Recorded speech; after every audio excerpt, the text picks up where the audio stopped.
Come closer, my dears. If you're here with me tonight, leave a like, subscribe, and share this tale with someone you care about. I'd also love to know, where are you watching from and what time is it there? Now, if you're ready, let me tell you what happened to me one Christmas long ago. I know young people like you think Christmas is nothing but twinkling lights and neatly wrapped presents. But let me tell you something. When you've lived as long as I have, you learn that the darkest nights of the year tend to draw in the darkest things. No matter how hard I've tried, there are 3 Christmases from my long life that I will never forget. 3 nights when the snow fell softly outside and terror slipped in through the windows. Do you think I'm just a harmless old woman with a few stories to tell? Maybe I am. But these stories, these are real. Every word happened to me, and I carried them in my chest like heavy stones for decades. So turn off those bright lights, pour yourself something warm, and listen carefully, because what I'm about to tell you may change the way you see Christmas forever. The first Christmas I want to tell you about happened in 1952. I was only 19 years old, living with my family in a small farmhouse about 15 miles outside of town. We didn't have much back then. My father worked at the grain mill, and my mother took in sewing to help make ends meet. Our house sat at the end of a long dirt road, surrounded by empty fields that stretched out like a frozen ocean beneath the December sky. It was December 23rd, and a major snowstorm hit us hard. The roads became completely impassable. That morning, my father had tried to drive into town to get supplies, but he made it barely half a mile before the car got stuck in a snowdrift. He walked back home, cursing the weather, his beard crusted with ice. We were snowed in, and the forecasts said it could be days before the plows reached us. My mother wasn't worried. We had plenty of canned food in the basement, tall stacks of firewood, and each other. In fact, she was excited. "It will be a quiet Christmas," she said with a smile as she kneaded bread dough at the kitchen table. "Just the 3 of us, like when you were little." But I was restless. When you're 19, you want Christmas to be filled with excitement, fun, and maybe a boy to meet and kiss at a holiday party. Instead, I was stranded in the middle of nowhere with my aging parents, watching snow pile up against the windows. I spent most of the day sulking by the fireplace, flipping through magazines. That evening after dinner, we settled into the living room. My father smoked his pipe, my mother knitted, and I reluctantly strung popcorn for the small tree we'd set up in the corner. Christmas carols played on the radio, distorted and crackling as the storm interfered with the signal. Around 8:30 p.m., we heard it, singing. At first, I thought it was coming from the radio, but my father turned the volume down. The singing continued. It was coming from outside. "Are they singing Christmas carols?" my mother said, setting her knitting needles aside. She looked confused. "Out here? In this storm?"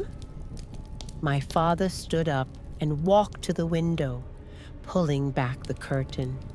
I joined him, staring out into the darkness. Our porch light was on, casting a weak yellow glow onto the snow. And there they were, 4 figures standing about 30 feet from the house, at the edge of our driveway. They wore long, dark coats and old-fashioned hats. Their faces were hidden by the heavy snowfall between us. They were singing Silent Night, but something about it was wrong. Too slow, too deep. The harmony was off, like a record playing at the wrong speed. Who would be out in weather like this? My father muttered. He opened the front door, and a blast of icy air rushed inside. "Hello," he called out. "Are you all right? Do you need help?" The moment my father spoke, the singing stopped. Instantly, the 4 figures stood completely still. They didn't wave. They didn't answer. They just stared at the house. Even through the curtain of falling snow, I could feel their eyes on us. "Maybe they can't hear you over the wind," my mother suggested, stepping up behind us. She always tried to see the good in people. My father shouted again, "Come up to the porch! Get out of the cold!" Nothing. They didn't move. Then, slowly, one of them raised an arm and pointed directly at me. I felt my stomach drop. "They're pointing at the house," my father said, trying to rationalize it. But I knew better. That finger was aimed at me, standing in the window. "Close the door, Dad," I said quietly. Something was very wrong. "They're just carolers, Sweet Pea," he said. But I noticed his hand was shaking as he gripped the door frame. "If they need help, we can't just—" "Close the door," I said again, louder this time.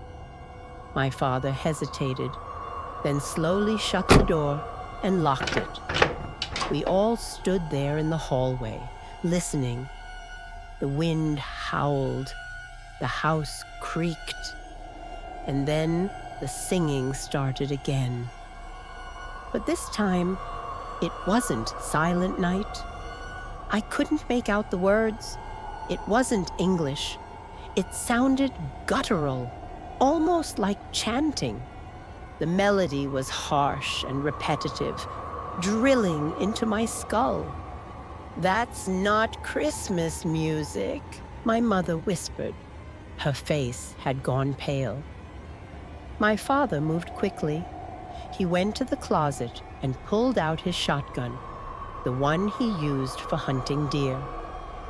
He loaded 2 shells into the chamber. "I'm going to go tell them to leave," he said. "No!" I grabbed his arm. "Don't go out there!" "They're trespassing," he said firmly, "and they're scaring your mother."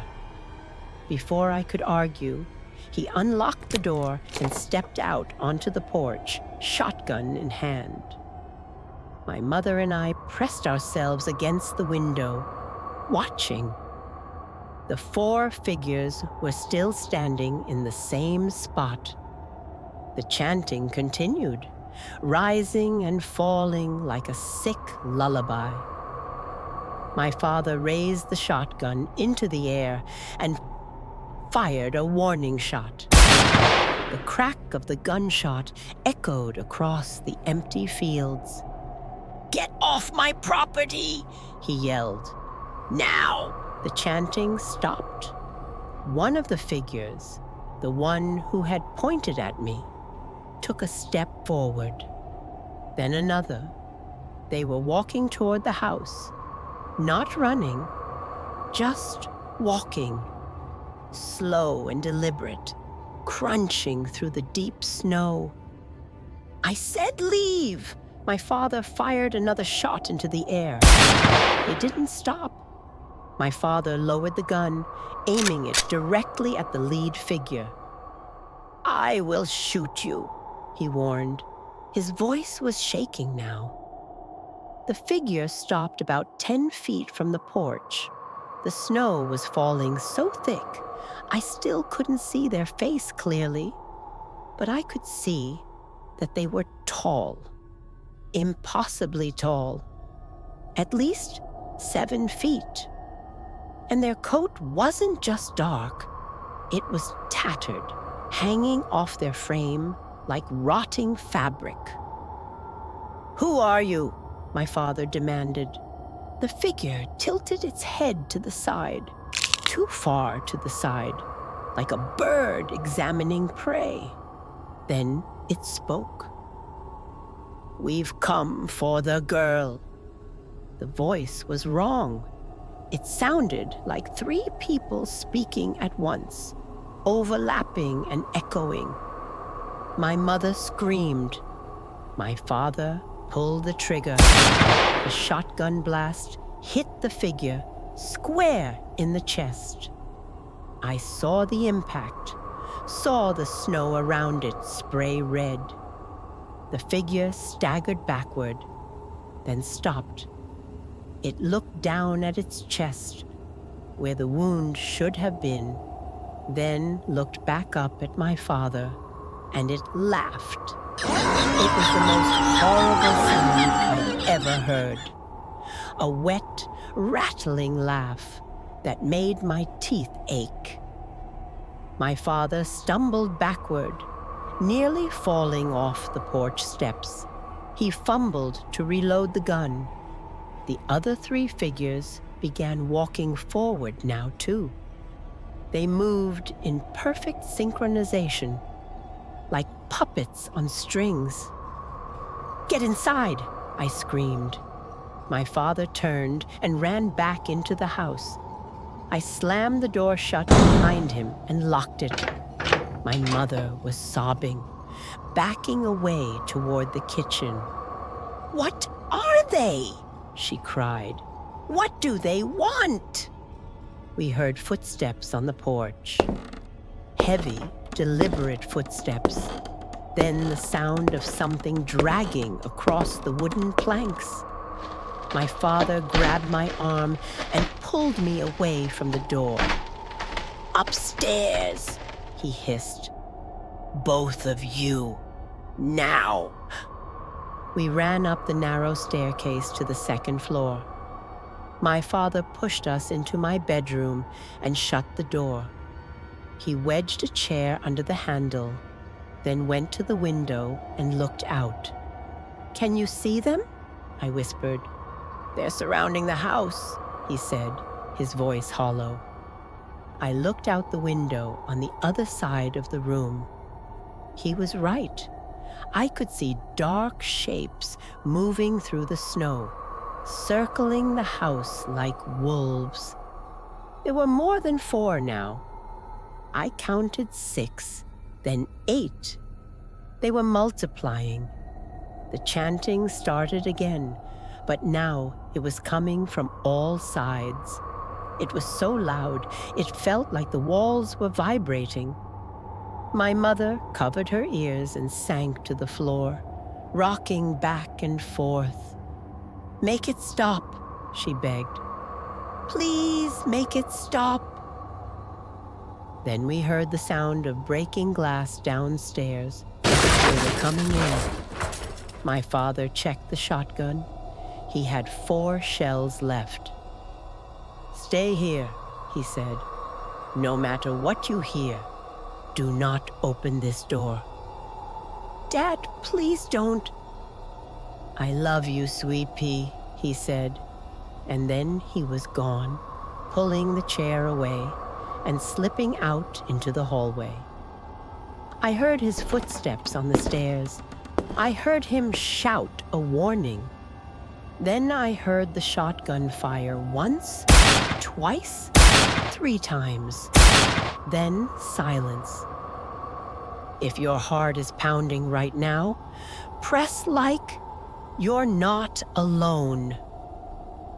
My mother and I clung to each other, barely breathing. The chanting had stopped.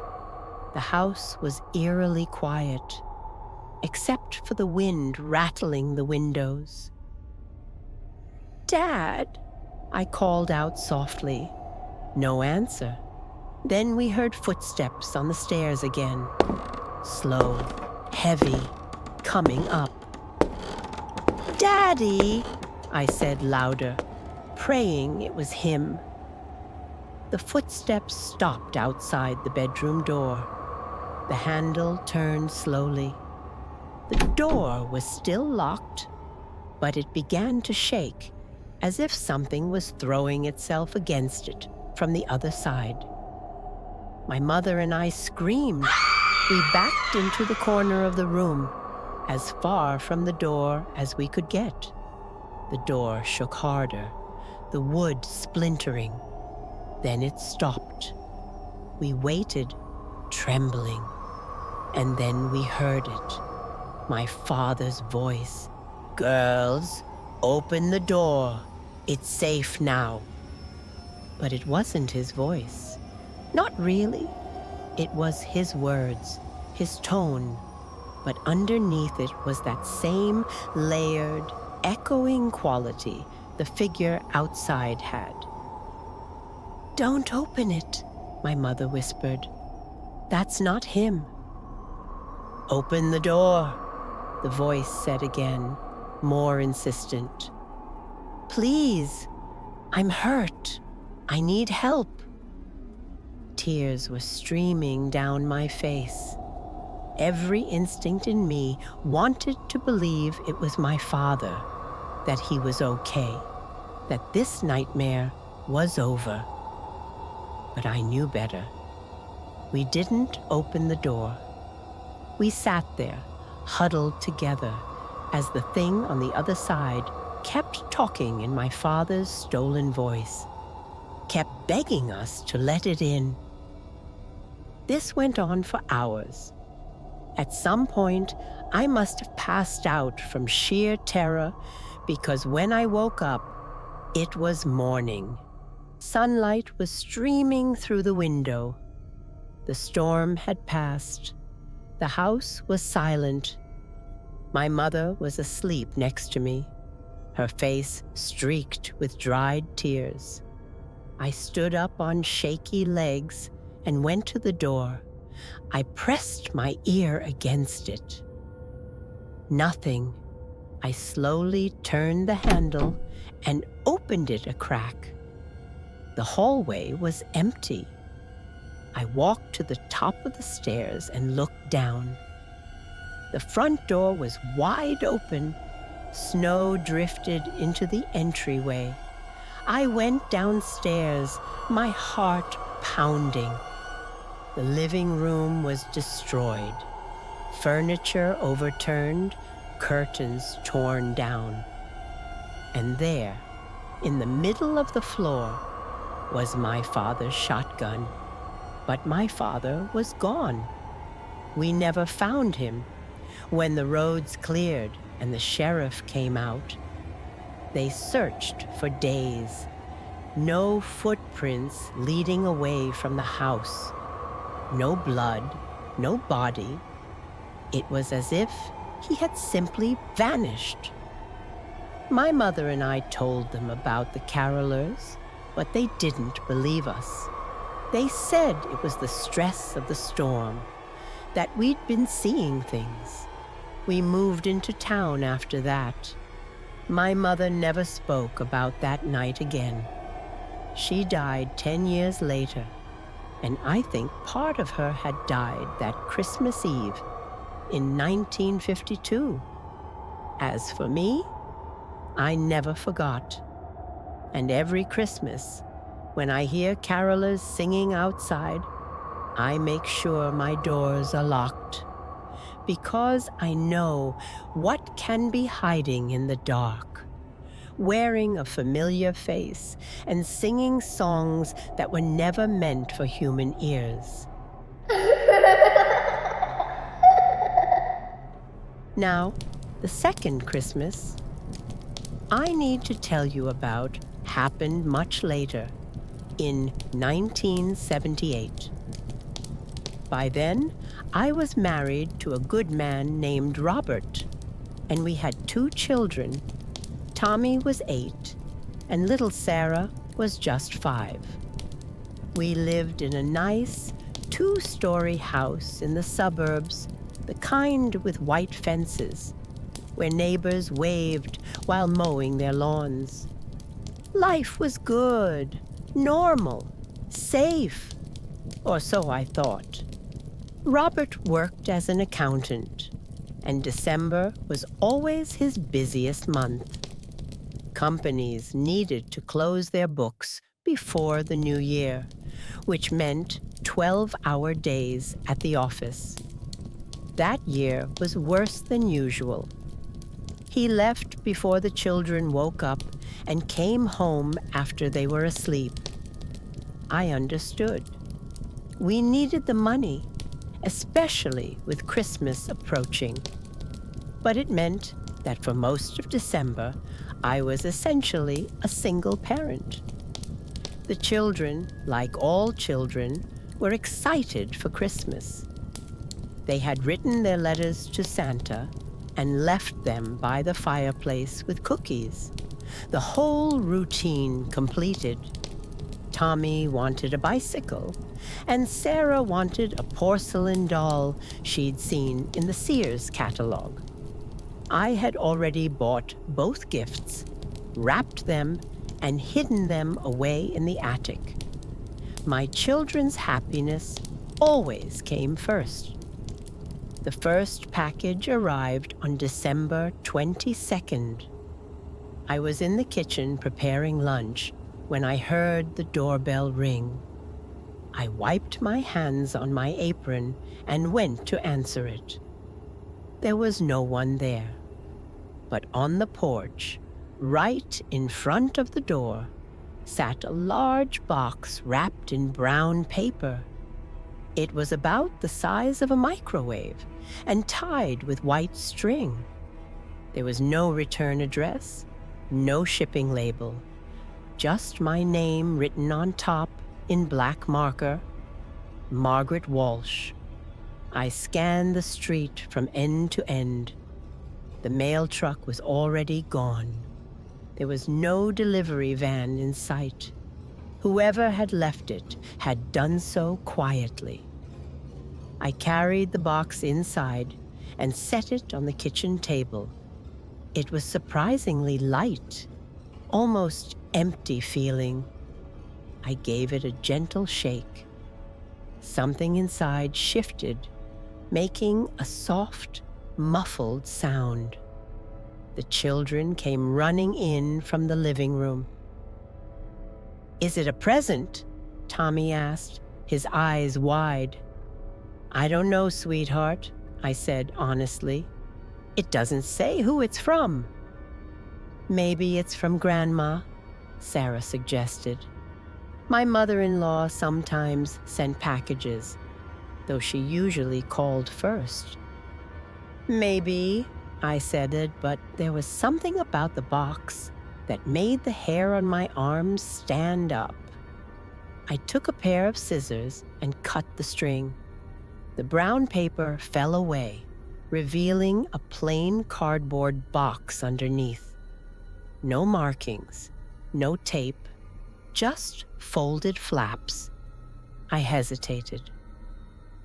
"Open it, Mommy," Sarah urged, bouncing on her toes. "Would you have opened the box or left it outside? Tell me in the comments." I lifted the flaps. Inside, nestled among crumpled newspapers, was a doll. It was about 18 inches tall, a porcelain doll dressed in a Victorian-style gown with a lace collar and shiny black shoes. Her face was painted with rosy cheeks, red lips, and large blue glass eyes that seemed to be looking straight at me. Her hair was real, long, blonde, and styled into curls.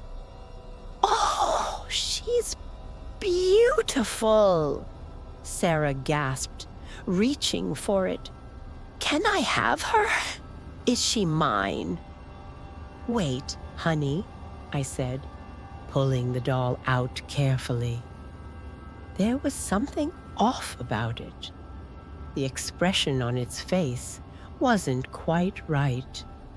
The smile was too wide, the eyes too bright, and the dress, though elaborate, smelled musty, like it had been stored in a basement for decades. I turned the doll over, looking for a tag or a card, anything that would tell me who sent it. That's when I saw it. Carved into the back of the doll's neck, just below the hairline, were 3 words: "She is yours." My blood went cold. "What does it say?" Tommy asked, trying to peek. "Nothing, just a maker's mark," I lied, quickly turning the doll back around. I forced a smile. "You know what? I think this might be an early present for Sarah.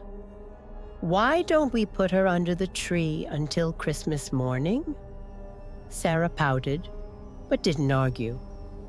I carried the doll into the living room and placed it on the mantel, not under the tree. I didn't want it near the other presents.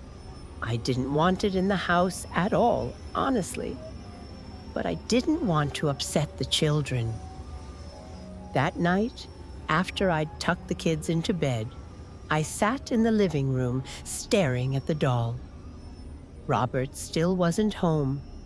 The house was quiet, except for the ticking of the grandfather clock in the hallway. The doll's eyes seemed to follow me. I know that sounds ridiculous. Dolls don't move. But I swear, every time I shifted in my chair, those glass eyes tracked me. I got up and turned the doll around so it faced the wall. "There," I muttered. "Stay that way." I went to bed, but I couldn't sleep. I kept thinking about those words carved into its neck. "She is yours? Yours how? Mine? Sarah's? And who sent it?" At 2:17 a.m., I woke up to the sound of singing.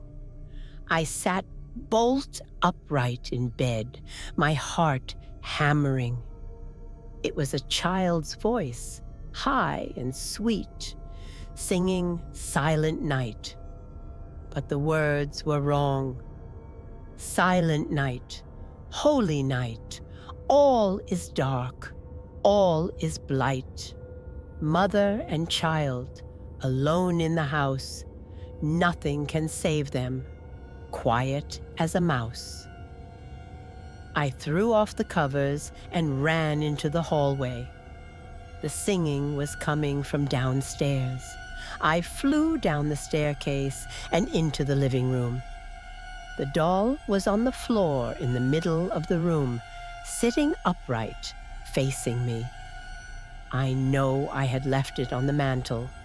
I know I had turned it around. "Sarah," I called out, thinking maybe she'd snuck down and moved it. No answer. I picked up the doll, and it was warm. Not room temperature. Warm, like it had been held. I checked the kitchen, the dining room, the den. All empty. I ran back upstairs and checked the kids' rooms. Tommy was sound asleep, snoring softly. Sarah was in her bed, covers pulled up to her chin, eyes closed. I stood in the hallway, clutching the doll, trying to rationalize what had just happened. Maybe I'd been sleepwalking. Maybe I'd moved the doll myself and didn't remember. I went back downstairs and shoved the doll into the hall closet, behind the winter coats. I shut the door firmly and went back to bed. The next morning, December 23rd, I woke up groggy and disoriented. Robert had finally come home around 4 a.m. and was still asleep beside me. I got up and went downstairs to make breakfast. The kids were already awake, sitting at the kitchen table. Sarah was holding the doll. "Where did you get that?" I asked sharply. Sarah looked up at me, confused. "She was in my room, on my pillow. I thought you put her there." "I didn't," I said, taking the doll from her. "Sarah, did you go downstairs last night and get her from the closet?"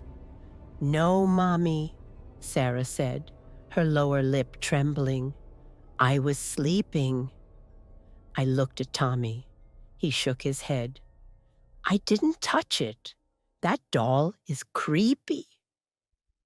I agreed with him. I took the doll and marched straight out to the garage. I found an empty cardboard box, shoved the doll inside, taped it shut, and threw it into the trash can. "Good riddance," I muttered. That afternoon, while the kids were watching cartoons, I decided to call my mother-in-law. Maybe she had sent the doll after all, and I was overreacting. "Hello?" she answered on the third ring. "Hi, Margaret. It's me. Did you happen to send a package to the house recently?" "A package?" "No, dear. Why? Is something wrong?" I explained about the doll, leaving out the creepy details. She was silent for a moment. "Margaret, you need to listen to me very carefully. Does this doll have blonde hair and a Victorian dress?" My stomach dropped. "Yes." "How did you know?" "Because Robert's grandmother had a doll like that. She died in 1952. The doll was buried with her." I felt the room spin. "What?" "It was her most prized possession," my mother-in-law continued, her voice shaking. "She used to say that doll had a spirit in it, that it protected her. When she died, the family buried it with her because she'd requested it in her will. Robert's father told me the story once. He said the doll was cursed." "Why didn't anyone tell me this before?" I demanded. "Because it's just a story, Margaret. Superstition, old family folklore. But if that doll is in your house..." She didn't finish the sentence. She didn't have to. I hung up the phone and ran to the garage. I threw open the trash can. The box was still there, taped shut. I ripped it open. The doll was gone. I searched through the entire trash can, throwing garbage bags onto the garage floor. Nothing. It had vanished. I heard Sarah scream. I ran back into the house. Sarah was standing in the living room, pointing at the Christmas tree. The doll was sitting on top of the presents, facing the couch. "I didn't put her there," Sarah sobbed. "I swear, Mommy, I didn't." That was it. I grabbed the doll, marched outside in my slippers and robe, and threw it as hard as I could into the street. A passing car ran over it, crushing the porcelain head into pieces. I watched the shards scatter across the asphalt. I went back inside and locked the door. "She's gone," I told the kids. "She's not coming back." That night, Robert finally had a night off. I told him everything. He listened quietly, then checked all the locks and windows. "It's probably just stress," he said gently. "You've been alone too much. But I'm home now. We're safe." We went to bed. I finally felt like I could breathe again. Around midnight, I heard Sarah crying. I got up and went to her room. She was sitting up in bed, tears streaming down her face. "She's back, Mommy," Sarah whispered. She pointed to the corner of the room. The doll was sitting in the rocking chair, perfectly intact, her blue glass eyes staring at us. I screamed. Robert came running. He saw the doll and grabbed a baseball bat from the hallway closet. He smashed the doll over and over until it was nothing but dust and splinters. We burned the pieces in the fireplace that night. We never found out who sent it or how it kept coming back. But I know what I saw, and I know that some things should stay buried. We moved out of that house the following spring. I never told the new owners about the doll. Maybe I should have. But some stories are too terrible to share. At least, they were until now. The third Christmas I need to tell you about was the most recent one, and perhaps the most terrifying of all, because it happened when I was already an old woman who believed she had seen everything. It was the year 2019. I was 86 years old and had been a widow for 5 years after my beloved husband, Robert, passed away from a heart attack. My children, Tommy and Sarah, had both built families of their own by then. Tommy was in California with his wife and twin daughters, and Sarah was in Boston with her partner and their newborn son. I understood why they couldn't come home for Christmas that year. Plane tickets were expensive, traveling with babies was difficult, and life becomes complicated when you're trying to build your own family traditions. In early December, both of them called me, their voices trembling with guilt as they explained why they couldn't make the trip. I told them what every good mother says. "Don't worry about me. I'll be fine. I have my shows, my neighbors, my routines." But the truth was, I was afraid of spending Christmas alone. Without Robert, the house felt too large and too empty. Every room was filled with memories that hurt like broken glass. His coffee mug was still in the cupboard. His reading glasses were on the nightstand where he'd left them the morning he died. I hadn't been able to bring myself to move them. His absence sat heavy in my chest. I lived in a modest farmhouse in a neighborhood that had changed a great deal over the years. When Robert and I moved there in 1995, it was mostly retirees like us. Now, it was young families with SUVs and children riding scooters on the sidewalk. I was the oldest person on the block, at least 20 years older than the next oldest neighbor. People were polite enough. They waved, asked how I was doing, offered to shovel my driveway. But no one really knew me. I was just The Old Woman at Number 42. December 24th arrived cold and gray. I had put a small artificial tree in the corner of the living room, more out of habit than holiday spirit. I hung a few lights and placed a handful of ornaments on it. The house looked sad and incomplete, but it was still a comforting change.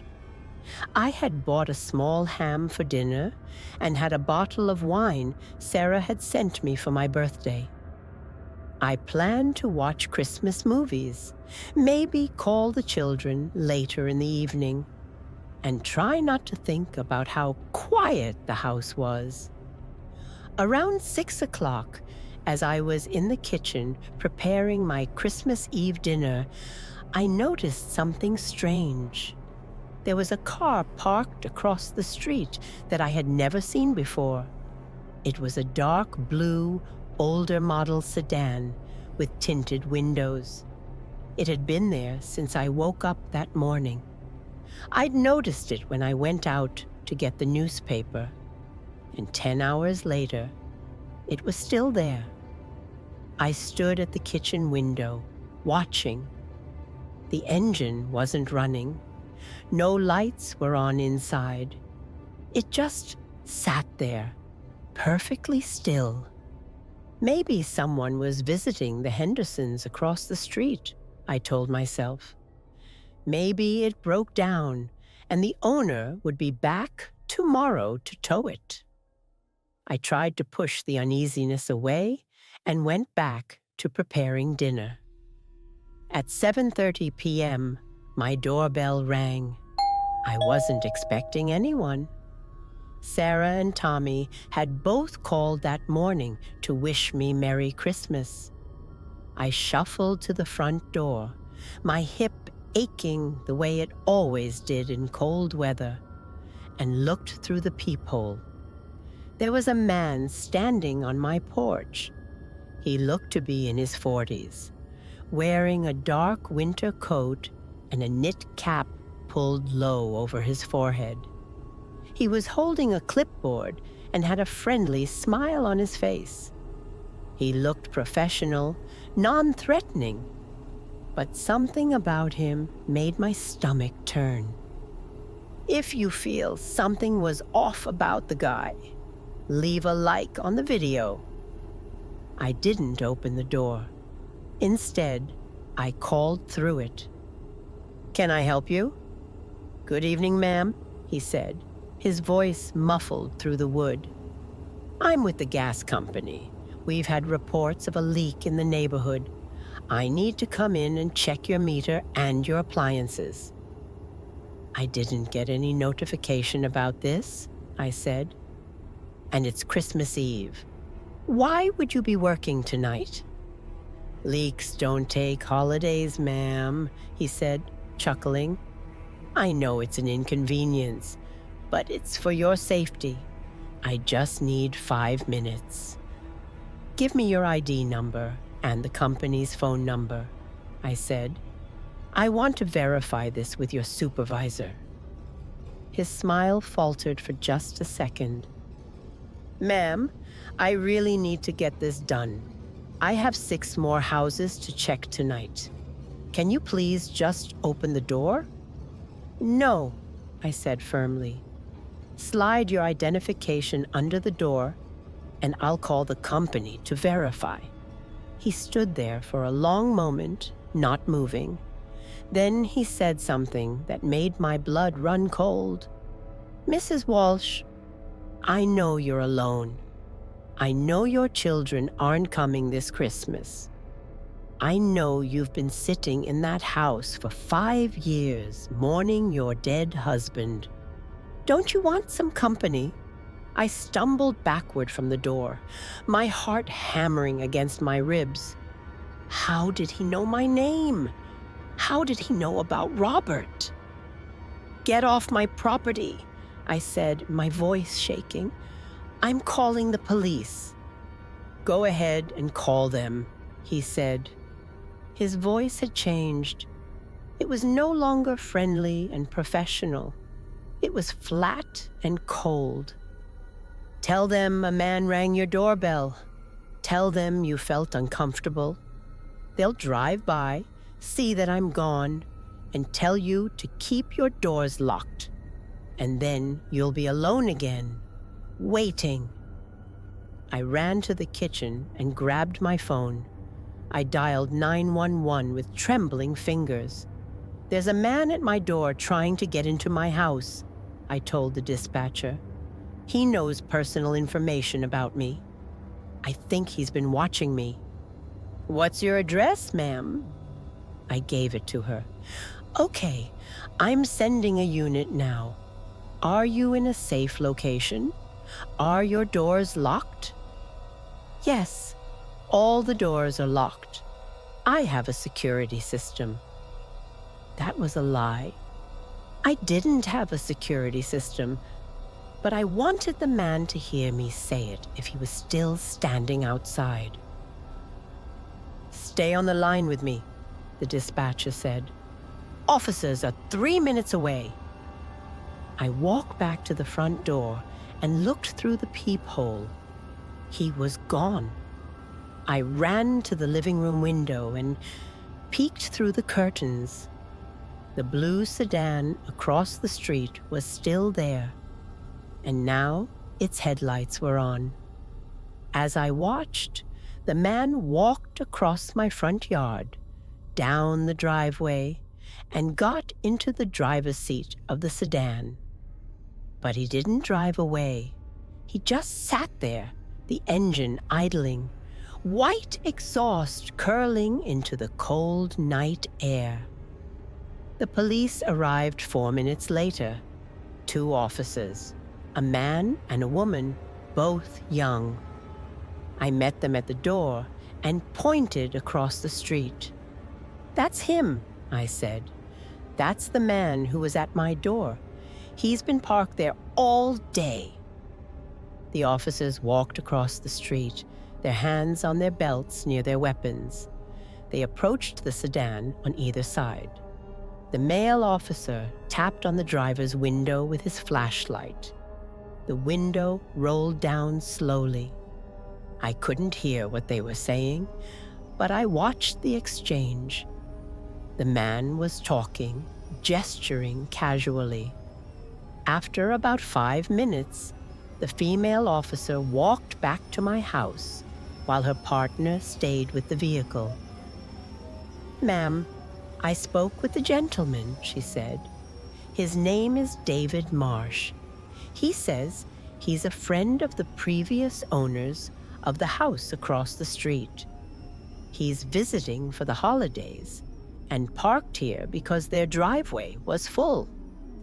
That's a lie, I said. The Hendersons have lived in that house for 8 years.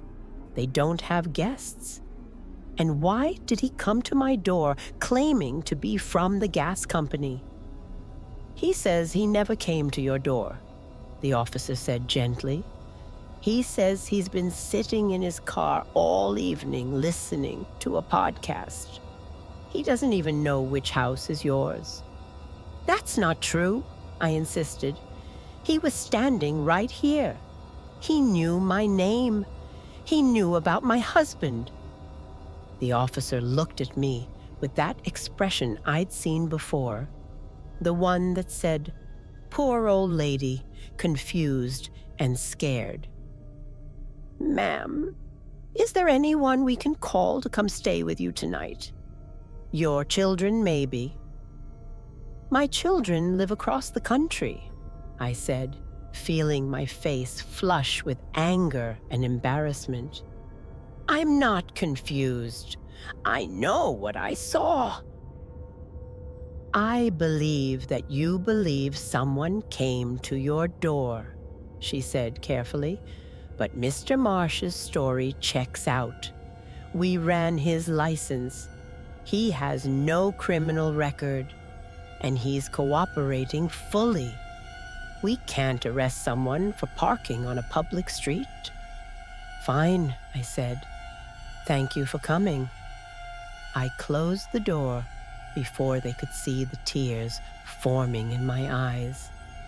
I watched from the window as they walked back to the sedan, spoke to the man for another minute, then got in their patrol car and drove away.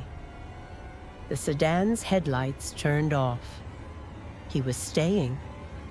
I double-checked every lock in the house. I pushed a chair against the front door. I closed all the curtains and blinds. Then I sat in my living room with my phone in my lap and a kitchen knife on the table beside me. At 9:45 p.m., my phone rang. Unknown number. I almost didn't answer, but something made me pick up. Hello? Heavy breathing on the other end, then his voice. You shouldn't have called the police, Mrs. Walsh. I hung up immediately and blocked the number. My hands were shaking so badly, I almost dropped the phone. It rang again, different number. I didn't answer. It went to voicemail. I played the message. I'm just trying to give you what you want. You pray for it every night, don't you? You pray for Robert to come back. You pray for the loneliness to end. You pray for it all to just stop. I deleted the voicemail and turned off my phone. How did he know these things? Had he somehow gotten into my house before? Had he been listening? I went to my bedroom and locked the door. I pushed my dresser in front of it.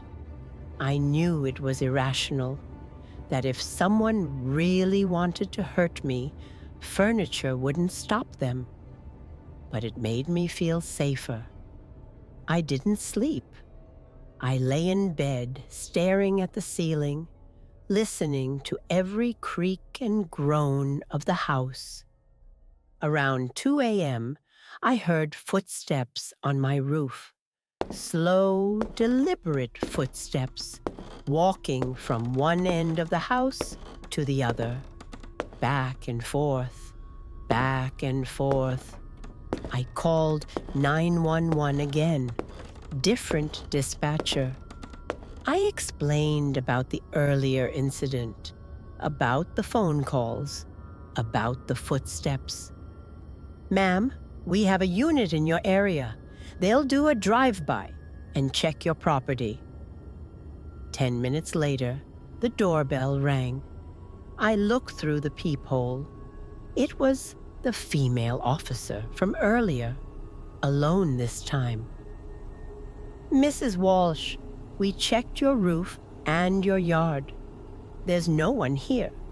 The footsteps you heard were probably ice or snow sliding off your roof. It happens in cold weather. What about the car?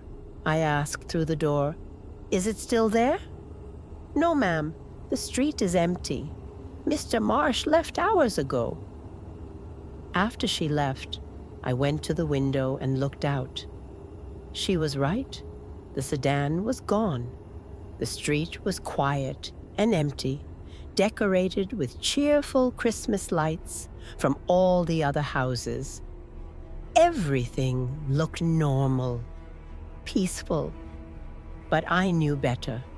I've lived too long and seen too much to believe in coincidences. I made it through that night, though I never closed my eyes. When the sun finally came up on Christmas morning, I felt like I'd survived a war. I turned my phone back on. There were 17 missed calls, all from unknown numbers. There were no voicemails. I called Sarah and told her I needed to move closer to her. I didn't tell her about the man or the phone calls. I just said I was tired of being alone, that I wanted to be near family. She was thrilled. By March, I'd sold the house and moved into a small apartment 3 blocks from Sarah's house in Boston. I've never seen the blue sedan again. I've never gotten another mysterious phone call. But I still think about that Christmas Eve, about the man who knew things he shouldn't have known, about the police who didn't believe me because I was just an old woman living alone. I think about how close I came to opening that door. What would have happened if I had? Would I have simply disappeared? Another senior citizen who died alone during the holidays, not found until days later? Or would something worse have happened? Something the police would never have been able to explain. I'll never know, and I'm grateful for that.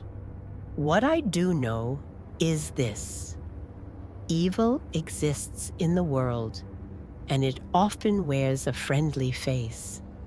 It knows your weaknesses, your vulnerabilities, your secret pains.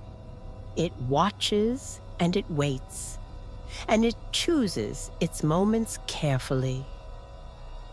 That man, whoever or whatever he was, he'd been watching me, maybe for days, maybe for weeks. He knew my routines, my isolation, my grief. He knew exactly when to strike, when I would be most vulnerable. Christmas Eve, when everyone assumes you're surrounded by family, when a knock on the door might be a late delivery or a neighbor bringing cookies. I was lucky. I was suspicious. I didn't open the door. But how many other people just like me, lonely and grieving and desperate for connection, how many of them opened their doors? How many of them let the monster in because it promised them something they wanted to hear? These days, I'm never alone. Sarah visits me 3 times a week. My grandson comes by to show me his drawings. Tommy Video calls me every Sunday. I have a medical alert bracelet. I have neighbors in my apartment building who check on me. I'm safe now.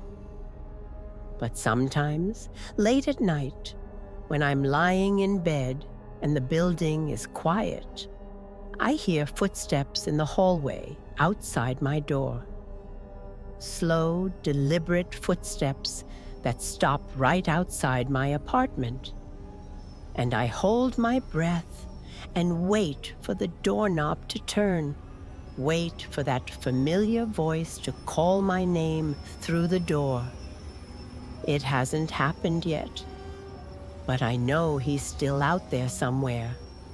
That man in the blue sedan, still watching, still waiting, still looking for the next lonely old woman who might open her door on Christmas Eve.